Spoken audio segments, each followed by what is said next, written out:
En effet, moi je représente, je dirais, la Société française de neuropédiatrie. C'est bon, parce que j'en suis la présidente en ce moment, mais parce que c'est aussi une société savante qui, à mon avis, a quand même fait le choix depuis pas mal d'années de se rapprocher de la rééducation et d'essayer d'avoir une réflexion sur le handicap et sur le sujet qui nous concerne aujourd'hui, les cérébrales palsies. Donc il est clair du débat qu'on vient d'avoir qu'il faut qu'il y ait une implication des sociétés savantes si on veut faire avancer et qu'on soit audible à l'international pour essayer d'évaluer les pratiques et en tout cas pour mettre un peu de méthodologie dans des choses qui au quotidien se font peut-être bien mais ne sont pas lisibles. Donc la SFNP, donc, qui est la Société française de neuropédiatrie et qui est aussi impliquée au niveau du board européen, et je pense la sphère d'un autre côté, et l'ensemble des gens qui sont impliqués dans la rééducation ont le souhait de se rapprocher, que ce soit en faisant des congrès communs, mais que ce soit aussi dans la formation, en donnant probablement des formations où il y ait ce dialogue de deux cultures qui ne se sont pas obligatoirement parlé tout le temps, et en particulier dans les 3 points que Sylvain a notés, qui sont les objectifs principaux. J'en vois un qui, à mon avis, a longtemps été le point de séparation entre la rééducation et la neuropédiatrie, c'est la notion de diagnostic précis. C'est-à-dire pour un neuropédiatre, le diagnostic précis, c'est un peu les images que vous avez vues tout à l'heure, c'est il y a une lésion, elle est localisée là, et donc théoriquement, elle devra avoir tel type de conséquences, et voilà ce que j'en déduis. Et à l'autre pôle, il y a le médecin de rééducation fonctionnelle qui dit moi j'ai examiné le patient et je le regarde, je vois ses déficiences et je vois comment les compenser ou comment les prendre en charge. Et donc la difficulté, c'est que je pense que pendant à peu près 30 ans, voire plus, ces deux points de vue ne se sont pas parlé. Mais là, je suis contente que l'interlocuteur qui a parlé d'imagerie soit un médecin de rééducation fonctionnelle, ce qui prouve que nous nous approchons d'une solution. Donc ça, c'est le premier point, c'est rapprocher les sociétés savantes, rapprocher les cultures, et donc, je dirais, faire un lien commun pour arriver, d'une part, à faire un enseignement commun, des congrès communs, et probablement participer en effet au questionnaire qu'a proposé le docteur Bréard sur les priorités des familles, puisque les 3 points notés par Sylvain sont donc le diagnostic précis, la participation et le training actif, c'est-à-dire le point de vue aussi des familles et de leur implication dans cette rééducation. Donc je crois qu'on a un peu on a sorti les clés du problème. Après, c'est le comment, on commence par le questionnaire et après on va aller vers l'HAS qui est quand même une grande maison, je ne vais pas en dire du mal, mais en fait qui est aussi une usine à gaz, pour savoir si on fait de réelles recommandations ou on se contente ce qu'on appelle pudiquement un PNDS, et ça va dépendre de nos moyens et de nos envies. Là, je crois que tout est ouvert pour l'instant. Si déjà on arrive à construire rapidement le questionnaire, et en le construisant, on va obligatoirement mettre en avant les priorités et ce qu'on doit faire entendre à nos tutelles, on aura déjà gagné une partie du problème, puisque en effet, on revient à la clé initiale, c'est le coût. On est quand même dans en effet, les deux rééducations qui sont prises en charge, c'est l'orthophonie et la kinésithérapie, comme on l'a dit. L'ergothérapie, qui par exemple est quelque chose d'extrêmement important, avec des bilans sur lesquels on s'appuie régulièrement pour faire des demandes de prise en charge d'aide, n'est pas remboursée, vous le savez, dès qu'on est en activité libérale. Donc ça ne veut pas dire que c'est mieux ou moins bien, mais de eux, on exige de faire des vrais bilans avec des évaluations, je dirais, de légitimer la démarche qu'ils vont proposer et le type de prise en charge. Les orthophonistes, à l'heure actuelle, c'est la même chose. Ils sont censés faire un bilan avant de proposer un type de rééducation et définir clairement leurs objectifs. C'est vrai que pour la kinésithérapie, jusqu'à maintenant, il n'y a pas d'obligation, entre guillemets, de moyens et de projets. Alors, sauf que, en fait, les médecins remplissent un papier qui s'appelle « Faire séance de kinésithérapie », qui ressemble à un papier, on va dire pas plus, voilà, et que ça s'arrête très souvent là, et qu'il y a quand même beaucoup de kinésithérapeutes et beaucoup de médecins qui, d'une part, ne demandent pas d'évaluation, et d'autre part, n'en donnent pas. Voilà, je m'arrêterai là et je vais laisser la parole aux autres membres parce qu'il y a plein d'autres questions. Oui, moi je voudrais compléter. Alors, il faut faire ça en 3 points. Alors, je vais faire ça en 3 points. Le premier point, donc, c'est les besoins et les attentes des familles, absolument à prendre en compte. Et, je veux dire, ça doit être fait de façon très rigoureuse. Et déjà là, il faut que la méthodologie soit présente. Parce que sinon, si on part des mauvaises questions et des mauvaises priorités, on n'aboutira pas. La deuxième chose, c'est que au niveau de la méthode du groupe de travail, et y compris du questionnaire, il faut qu'il y ait une méthodologie avec une très grande rigueur scientifique, parce que la médecine basée sur les preuves, c'est de la science. Et puis le troisième point, c'est les moyens. Alors, les moyens, on en a parlé furtivement tout à l'heure en disant le groupe sera formé de, le questionnaire sera passé par, il va y avoir des moyens, il va y avoir beaucoup de bénévolat de la part des associations qui vont travailler sur le sondage. Il va y avoir un engagement de la fédération, on en est certain, je l'ai déjà eu lors du précédent conseil d'administration et je pense que ça sera confirmé lors du prochain, de la semaine prochaine, pour ce qui est de la fédération. Je pense que si on est ici dans ces conditions, c'est que la Fondation Motrice est également d'accord.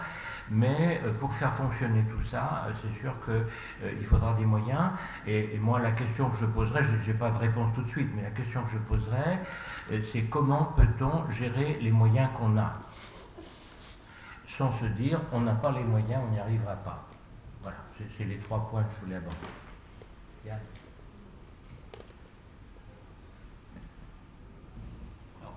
Juste pour répondre, l'obligation du kinésithérapeute est la même que celle de l'orthophoniste et de l'ergo. Après, c'est l'écriture, la formation aussi qui n'est pas une formation où l'écrit est très important. Donc ça change, hein, mais faut du temps pour que ça change.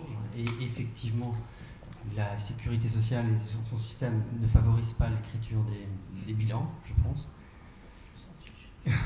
Ouais. Donc, moi, si on reste sur cette idée de 3 idées, moi, il y a beaucoup, aujourd'hui, le modèle européen, on a beaucoup de professionnels qui travaillent en France qui ont des formations européennes, donc qui font bouger aussi les lignes, les instituts de formation bougent, et je pense qu'il y a plein de jeunes professionnels qui sont dans des dynamiques prêts à travailler avec des sociétés savantes.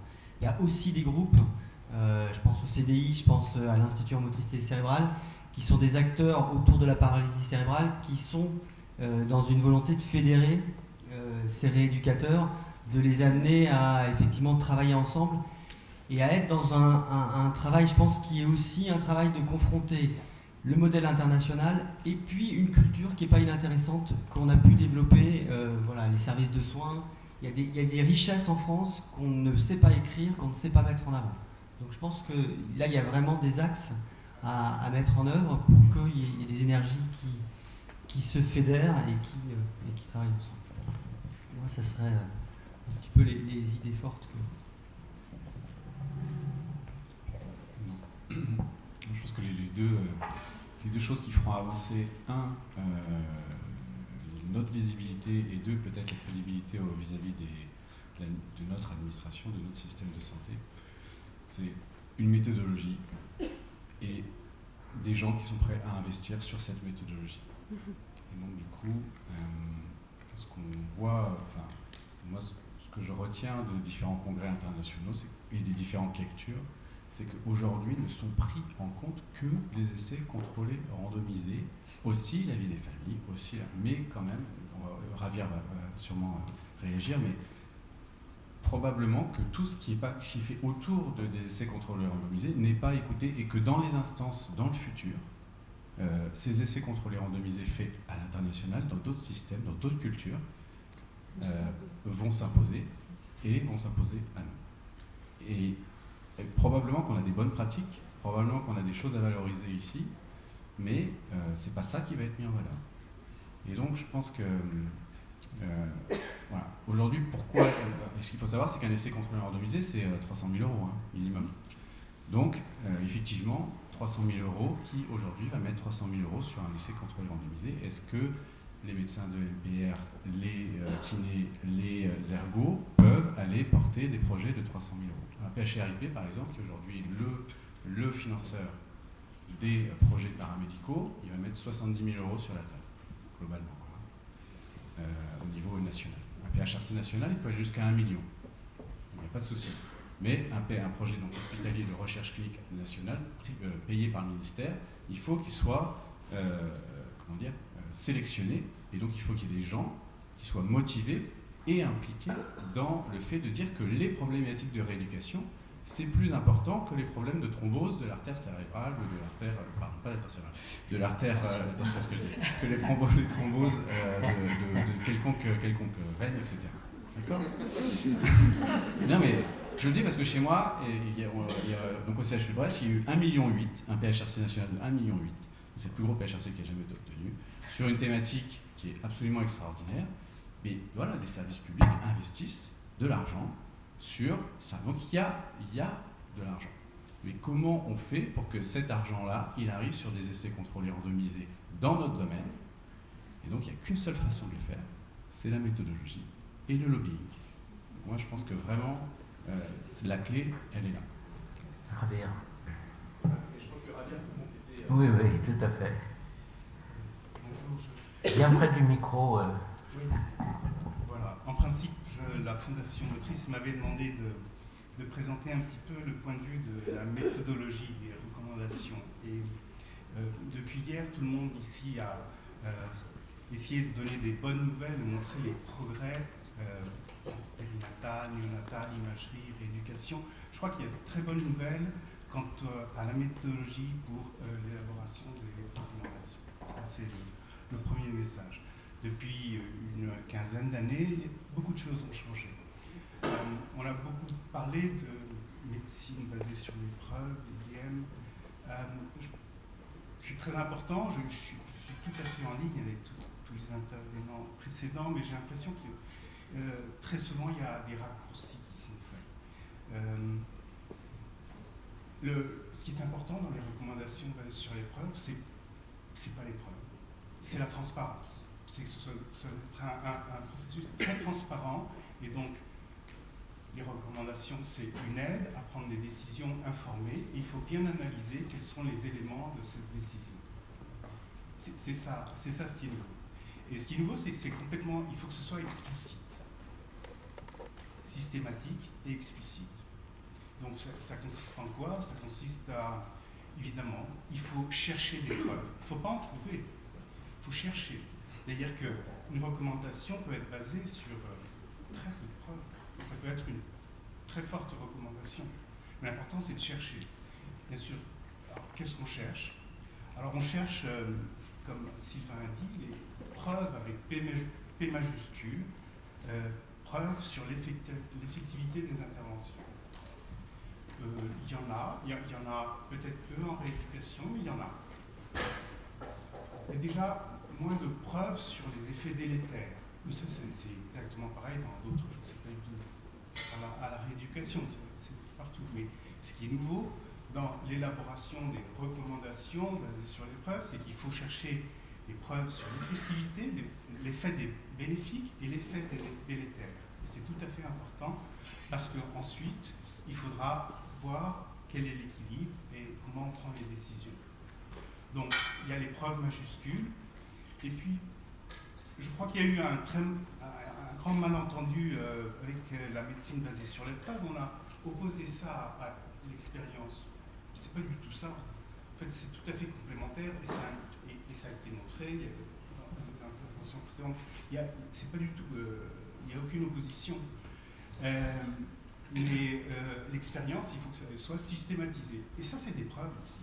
C'est scientifique. La science, c'est montrer ses méthodes. C'est tout à fait scientifique. Donc, on peut très bien montrer, avoir des études, comme on a entendu hier, où on voit le point de vue des patients, le point de vue des familles, le point de vue des cliniciens. Chacun a un point de vue, ça intervient dans les interventions. Et maintenant, il y a des méthodes pour que ce soit très explicite au moment de prendre des décisions. Donc, valeurs, préférences sur les effets bénéfiques, les effets délétères. Et ensuite, il y a un troisième élément qui a été mentionné, qui est très important, c'est l'utilisation des ressources, organisation des soins, coût absolu ou relatif entre deux interventions.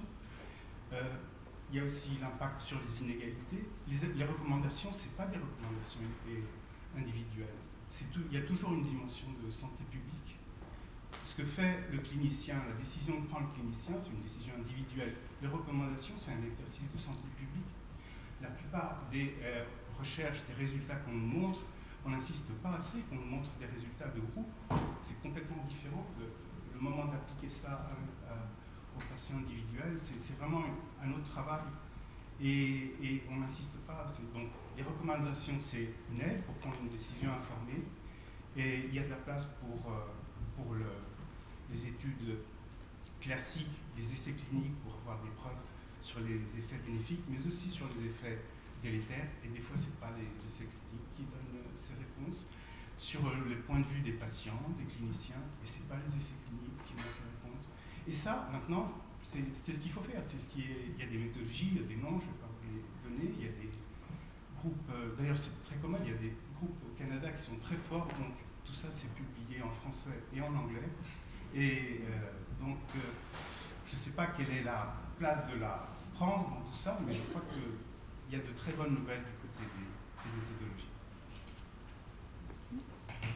Merci beaucoup. Je pense que c'était très très important que tu nous dises ça là maintenant, parce que je vais dire ça donne un petit peu un cadre à la discussion qu'on voudrait avoir avec la salle. Oui, une question là-bas. Bon, une question à M. Brochard.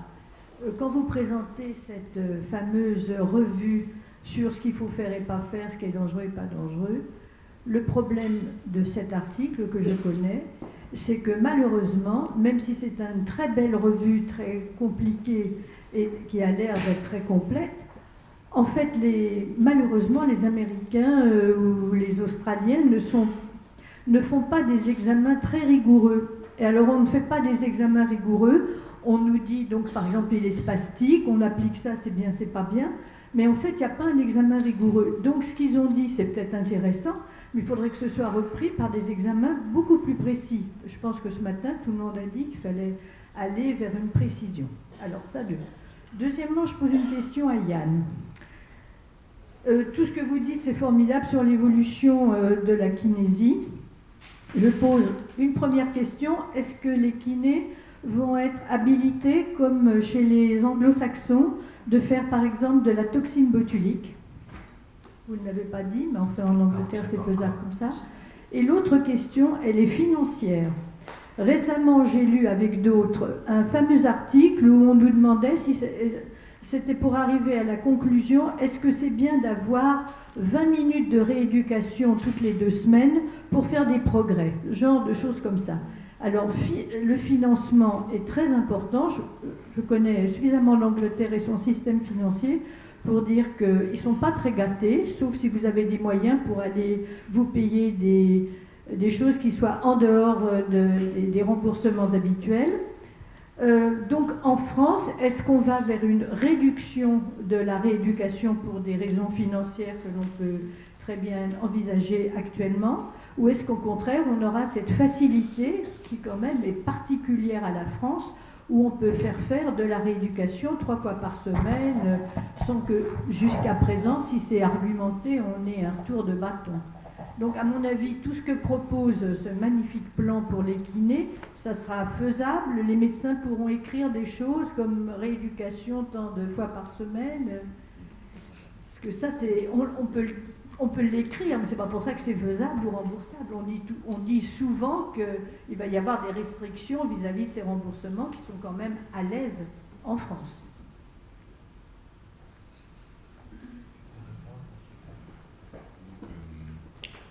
Moi, je suis d'accord qu'on examine très bien en France. Pas de problème. Mais en fait, je pense que nos administrations un jour s'en ficheront. Et donc, la question que je pose, c'est juste... c'est une vraie question, j'affirme rien. C'est aujourd'hui, les preuves sont apportées par d'autres pays que la France, dans la paralysie cérébrale, dans les rééducations pour la paralysie cérébrale. Il y a eu 172 essais contrôlés randomisés entre 2008 et 2012. Il y en a eu 1 en France sur l'ensemble. Et donc du coup, toutes ces preuves apportées par les pays étrangers vont constituer aujourd'hui des international guidelines, des recommandations, et probablement que nos administrations, à un moment ou à un autre, vont s'en saisir. Et donc je ne dis pas qu'on examine mal, je dis juste que justement, contribuons et montrons ce qu'on sait faire. Et compléter et répondre, pourquoi il y a effectivement une parution certainement en français et beaucoup plus dans les pays anglo-saxons, c'est parce qu'il y a des passages aujourd'hui un diplôme d'état de masseur kinésithérapeute vous enferme dans une, j'ai envie de dire, vous limite et vous enferme. Dans le modèle anglo-saxon, il y a des passages, des filières qui font que des passerelles, qui font qu'effectivement vous pouvez avoir à un moment une pratique clinique et puis faire évoluer votre pratique clinique, et c'est beaucoup plus facile que dans le système français de pouvoir développer sa compétence, valoriser sa compétence par une méthodologie scientifique et arriver à dire ok, bon bah maintenant je vais m'inscrire dans des laboratoires de recherche, ou je vais m'inscrire dans une spécificité pour aller dans un laboratoire d'analyse quantifiée du mouvement, ou je vais aller faire de la toxine. Aujourd'hui, notre système de formation en France, c'est quasiment, même entre les écoles, il n'y a pas de cohérence. Donc c'est aussi simple que ça, c'est que la formation sur la paralysie cérébrale est complètement dépendante des acteurs que vous allez avoir en régional. Tout à fait. Il y a déjà, le CDI, infirmité motrice cérébrale, l'Institut motrice cérébrale essaye de faire que, mais voilà, sur le plan de fédérer des kinésithérapeutes, c'est un exercice qui est quasiment impossible. C'est des indépendants. Non, mais c'est des travailleurs très indépendants. Les jeunes générations qui arrivent ont une culture différente. Ça c'est pour moi, j'ai eu la chance de me tourner vers la formation initiale et j'ai découvert des jeunes qui sont dans des postures qui sont différentes de ma génération. Voilà. Donc ça, c'est une forme d'encouragement. Et effectivement, les passages, les passerelles arrivent. Et puis bon, je pense qu'aujourd'hui, c'est vrai que les kinésithérapeutes qui arrivent dans les instituts de formation aussi ont des cultures très communes avec les MPR, les neuropédiatres avec qui ils ont travaillé. La plupart du temps, ils auront fait la première année commune, ensemble, déjà. Bon, il nous reste une dizaine de minutes pour que tout le monde puisse s'exprimer. Et après, il y a quand même un obstacle, c'est que quand on arrive au camp, il y a une prise en charge globale qui est très bien faite, je suis très satisfait. Par contre, quand vous leur sortez des articles sur, par exemple, la contrainte induite, en leur disant il y a des preuves, on regarde, vous êtes un barbare, la contrainte induite, c'est attacher la main derrière le dos. Donc, il y a une méconnaissance de ces techniques qui sont pourtant prouvées, qui est flagrante. Et il n'y a pas d'intérêt. Vous me dites, peut-être on peut essayer d'en discuter. Il n'y a pas d'intérêt là-dessus. En tout cas, alors c'est peut-être pas généralisé, c'est mon vécu, mais c'est aussi le vécu de pas mal de parents avec qui j'ai discuté. Et donc, je ne sais pas comment y remédier, mais je pense que ce n'est pas seulement d'arriver avec une guideline, c'est aussi arriver à reconnecter une discussion entre les avancées de la recherche et scientifique, et de l'autre côté, le traitement au quotidien, où les gens n'ont pas le temps, parce qu'effectivement, c'est à flux tendu, il n'y a pas de moyens derrière, etc. etc. Voilà. Oui, on peut être que d'accord avec vous. On peut être que d'accord avec vous. Je pense que c'est complémentaire de ce qu'on essaye de dire là depuis ce matin. Voilà, la question était longue, mais la réponse est voilà. Alors, mon président de la fédération voudrait parler. Oui, bonjour. Michel Charpie, nouvellement président de la Fédération française des associations d'infirmateurs cérébraux, paralysés cérébraux. Je voudrais apporter essentiellement une contribution, une position de la fédération. D'abord, remercier vivement la Fondation Motrice pour l'organisation de ces deux superbes journées, la haute qualité des interventions, l'excellence. Au-delà, de souligner vraiment notre satisfaction au niveau des familles et des associations pour cette décennie de progrès. On a bien conscience que c'est essentiel pour la qualité de vie des personnes paralysées cérébrales. Et je voudrais conclure cette petite intervention en disant que je veux m'engager pleinement, et la fédération aussi, dans ce travail d'appui, de renforcement des liens que nous avons avec la Fondation Motrice pour accroître les moyens si utiles à la recherche dont nous sommes convaincus de l'importance.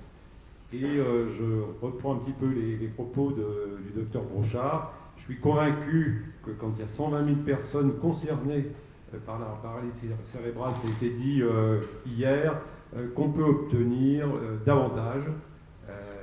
C'est possible. Et puis, un dernier mot pour souligner l'importance de l'axe santé pour notre fédération et toute la considération que nous avons pour les médecins et les rééducateurs et leur importance dans l'accompagnement de nos enfants. Merci beaucoup, ça méritait d'être dit. Oui, question courte. Vous m'entendez, non? Oui. Bien, je suis heureux, comme beaucoup ici, d'apprendre la constitution et le projet d'un groupe de travail, comme vous l'aviez énuméré, et tout à fait d'accord et convient, et depuis déjà bien longtemps, avec les propositions, en particulier de Sylvain Brochard, mais il me semble aussi que ce devrait être préparé par des rencontres préalables entre les professionnels, et je n'en parle pas seulement au nom des kinésithérapeutes. Je prends cet exemple d'hier où où il a été question, et le film l'a tellement bien démontré, que nous n'avons pas des approches similaires dans la compréhension et l'évolution des troubles en physiopathologie. Cela pour dire que si d'une part, des équipes se trouvent dans le souci de rechercher des moyens pour faire baisser la douleur des sujets IMC petits ou grands par des étirements plus ou moins prolongés, je dois dire, parce que je ne l'ai pas dit hier, que nous avons eu au moins 25 ans d'expérience. On a fait des erreurs, moi-même aussi à un certain moment, que j'ai assez vite corrigées, mais au moins que nous n'avons pas, nous, de notre côté, avec les dizaines et dizaines d'enfants que nous avons suivis sur ces 25 ans, d'enfants qui ont souffert. Donc c'était presque une surprise désagréable de constater les résultats de ces enquêtes au niveau des publications internationales. Mais je vois aussi que c'est bien répandu en France. Alors cela étant, je crois qu'il y aurait lieu en toute cordialité, mais en toute modestie, qu'il y ait des rencontres préalables, et peut-être pas même seulement par des paroles et des propos comme on le fait dans telle assistance, mais aussi dans des situations concrètes, que l'on puisse comparer très simplement, et c'est là où le rapprochement se fait. Quant au dernier mot, quant aux relations et au soutien et l'échange et la collaboration avec les parents, avec les familles, eh bien, dans le cadre de l'association à Pétrin, qui est devenue maintenant Evolia, nous avons eu en tout cas, dès le départ, cette étroite collaboration qui, elle, mérite d'être analysée pour pouvoir l'enseigner, car elle a montré ses effets et ses bienfaits, et je pense dans une certaine mesure, et encore là très modestement, que si la Fondation Motrice existe aujourd'hui, au départ, il y a eu quelque chose de favorable dans ce sens. Merci. Merci, monsieur le métayer, bravo, merci. Alors, je voudrais vous rassurer, dans le groupe de travail, il n'y a plus qu'une question après. Dans le groupe de travail que nous allons mettre en place, il y aura bien entendu médecins et kinésithérapeutes qui parleront de la même chose, c'est-à-dire de leurs patients. Alors, la dernière question. Il n'y a plus qu'une question, après il faut qu'on conclue. Je suis élégant. C'était juste pour compléter sur une analyse des pratiques. À l'heure actuelle, quand les kinésithérapeutes, les médecins de rééducation travaillent dans des centres, que ce soit SSR sanitaire, que ce soit médico-social, quand ils passent une certification, pour en avoir vécu en sanitaire, en médico-social, eh bien, je dirais, pour reprendre les mots de M. Lelay, c'est un peu une prime à l'incompétence. On ne demande jamais les liens qui ont été faits pour utiliser les techniques reconnues. Chacun utilise ce qu'il veut comme il veut. Ah non, ça c'est... J'ai été expert visiteur 12 ans, alors je m'inscris en faux. Moi, pour avoir vécu quand même des certifications, on ne m'a jamais demandé ce que je faisais comme technique, sur quel motif. Et si effectivement on a une équipe qui n'a pas trop envie de changer ses habitudes, Et ce papa en parlait bien au CAMS, eh ben, il n'y a rien qui oblige. Donc je pense que ça, c'est quelque chose, on a parlé de l'HAS, peut-être que les choses devraient être un petit peu plus incisives en secteur médico-social, qui concerne quand même beaucoup de personnes handicapées, enfants et adultes. Quand on regarde les questions qu'on pose, c'est très philosophique, généraliste, mais certainement pas sur les techniques reconnues. Merci beaucoup. Alors, la DER de DER, et après c'est terminé. Non, la dernière là-bas, et après c'est fini. Merci. Moi, je ne vais pas vous poser de questions. Je vais faire comme hier. Je vais vous donner un témoignage. Je suis une maman. J'ai mon fils à 40 ans. Il est IMC. Je suis également présidente d'une association dans le Var. Nous avons différents établissements. Et je voudrais rejoindre tout à fait les dernières personnes qui ont parlé. La dame, le professeur Métayer et également le jeune papa, puisque moi je suis je ne vais pas dire une vieille maman, mais enfin une maman ancienne. Je ne vais pas sur Internet parce que je suis encore à la préhistoire, mais je suis très heureuse d'entendre qu'il y a des jeunes kinés, qu'il y a des personnes jeunes maintenant qui se mobilisent pour les patients qui sont en situation de handicap, parce que je crois qu'on en a besoin, mais je crois qu'il ne faut pas oublier tout le travail qui a été fait pendant toutes ces années, tous ces gens qui ont travaillé, tous ces bénévoles qui ont donné de leur temps. Et voilà, donc on évolue dans la vie, il va se passer plein de choses, j'en suis certaine, parce que je suis positive. Et je pense qu'en tant qu'association, on peut aider au niveau des parents par rapport à ce que vous disiez, Monsieur Bérard, pour faire ce questionnaire. Merci. Merci Mireille. Nous allons conclure, si vous voulez bien, cette session et cette table ronde, et de manière à laisser la place ensuite à la conclusion finale de ces journées par le docteur Jacquelin. Alors, le mot de conclusion, j'en aurai 3. Je pense que tout le monde est d'accord pour dire qu'il faut faire une collaboration de tous les partenaires pour monter rapidement ce questionnaire et se donner les moyens méthodologiques pour qu'il ait un sens et qu'il soit audible au niveau des tutelles et probablement à l'international. Peut-être que ce sera aussi un objectif. On va commencer par publier ce qu'on sait faire. La deuxième chose, c'est renforcer le dialogue. C'est vrai pas que pour l'IMC, mais pour toutes les maladies rares ou autres, entre ce qu'on appelle le sachant et le savant, c'est-à-dire les gens qui ont la connaissance théorique et la pratique du fait de leur métier, et puis le sachant, c'est la personne qui est censée bénéficier de la pratique et qui vit au quotidien sa maladie ou son handicap. Et donc il est clair qu'il faut que ce dialogue se renforce, mais en même temps qu'il soit fait avec de la méthode. C'est-à-dire que le pire, c'est de dévoyer des questionnaires de qualité de vie en leur faisant dire n'importe quoi, ou en essayant de manipuler, je dirais, l'opinion des gens à mauvais escient. Donc si on veut faire des bonnes pratiques, en effet, il faut mettre de la méthodologie et de la rigueur dans ce qu'on dit. Et puis l'enseignement, moi je suis convaincue qu'il y a vraiment un travail à faire sur l'enseignement, et je suis souvent en colère, pas contre les kinés du tout, mais contre les enseignants, que ce soit des kinés ou des infirmières par exemple, par le mauvais niveau ou le peu d'exigence qu'on a, ou même la façon des fois déplorable qu'on a de limiter leurs compétences et leur imagination en leur faisant penser qu'ils ne sont pas capables de penser tout seuls et d'être créatifs. Et donc là, il y a un vrai problème sur la qualité de l'enseignement, où il faut en effet qu'il y ait une universitarisation et qu'on soit un peu libéré de ces contraintes qui sont très franco-françaises pour le coup.